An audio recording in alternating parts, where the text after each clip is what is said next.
What can you expect when filing for a patent? Much is at stake in the process of applying for a patent. Depending upon how you draft the claims and write the specification of your application, you could win or lose patent rights at any point in the examination process. In addition, any patent rights you win can be worth a considerable amount of money and can be enforced by the U.S. federal courts. To start, an applicant must first determine whether to file an application for a utility, design, or plant patent. Then, the applicant must determine his filing status, large entity, small entity, or the new category of microentity, created by the American Invents Act of 2011, or AIA. Small entities, such as universities, nonprofits, and small businesses with fewer than 500 employees, receive a 50% discount on the application fees paid by larger entities.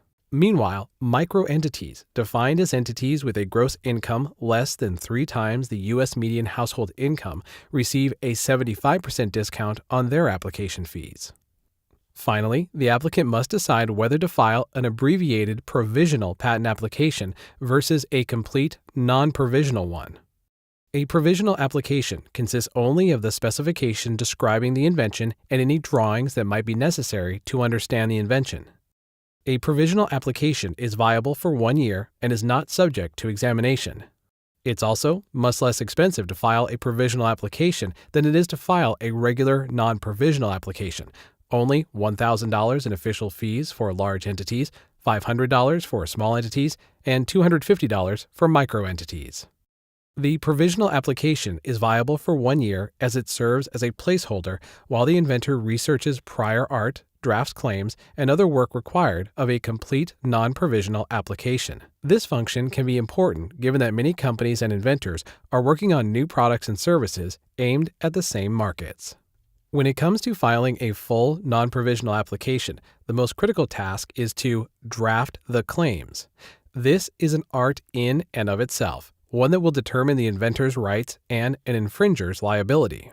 Each claim serves as a standalone definition of the patent coverage, as a sort of mini-patent unto itself. After a patent is granted, a claim is the only thing that someone can be accused of infringing. Accordingly, broad claim language is essential if a commercially meaningful patent is to be obtained. On the other hand, the broader the claim, the more likely it is that prior art may exist somewhere that anticipates the claim or renders it obvious, and therefore invalidates the claim.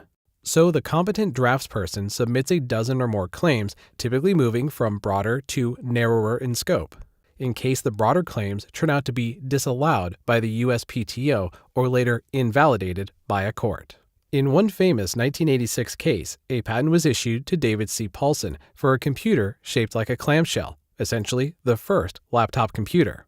After re-examining, the USPTO rejected the claims, citing a prior Japanese patent application for a clamshell-shaped calculator.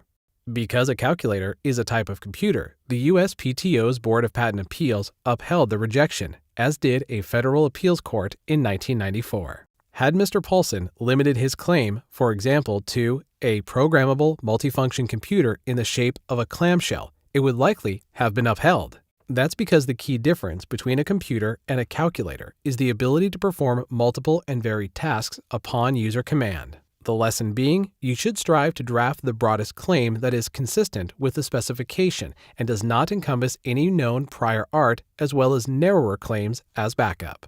Once a patent application is submitted and all fees are paid, the patent examiner will review the application to determine if the invention meets the requirements for patentability. The examiner searches patent databases to determine novelty and non-obviousness. Once a determination has been made, the applicant is sent a document known as a first office action, in which the patent examiner approves, rejects, or requires additional information about the claims and/or other elements of the application. It's very rare for all claims to be accepted in a first office action. A more common step requires the applicant to respond to the patent examiner's rejections and requests for more information. In this response, the applicant will address all of the examiner's concerns and either rebut them or amend the application, typically by revising some or all of the claims. After responding to the office action by perhaps amending the application, the examination process continues until the patent examiner either allows all of the claims or finally rejects them. If all claims are allowed, then the patent prosecution process is complete. If some claims are finally rejected, then the applicant's options at this point are more limited. He or she can 1. Cancel the rejected claims, leaving only allowed claims to issue as a patent.